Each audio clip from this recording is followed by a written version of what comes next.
భార్య ఏదైనా ఓరుస్తుందేమో కానీ భార్య చాలా ఇబ్బంది పడిపోయేది ఎప్పుడో తెలుసా అండి?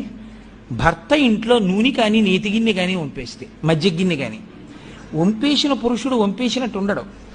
ఏం చేస్తారంటే ఆవిడ ఏదో మజ్జిగ తాగండి అని అక్కడ పెడుతుంది, చిక్కటి మజ్జిగ తాగెళ్ళండి వేసవి కాలం రోహిణీ కార్తె అని. ఈయన ఏదో ఆలోచిస్తూ అక్కడి నుంచి ఆ ఉత్తరయం ఇలా విస్సాటంగా ఇలా ఏదో అంటాడు, అది తగిలి ఆ గ్లాసు కింద పడుతుంది. కింద పడగానే మజ్జిగంతా పడిపోతుంది. పోనీ ఊరుకుంటాడా చేతకాని వాడు? ఓ గుడ్డోడు అట్టుకొచ్చి భార్య వచ్చే లోపల తుడిచేద్దామని తుడుస్తుంటాడు.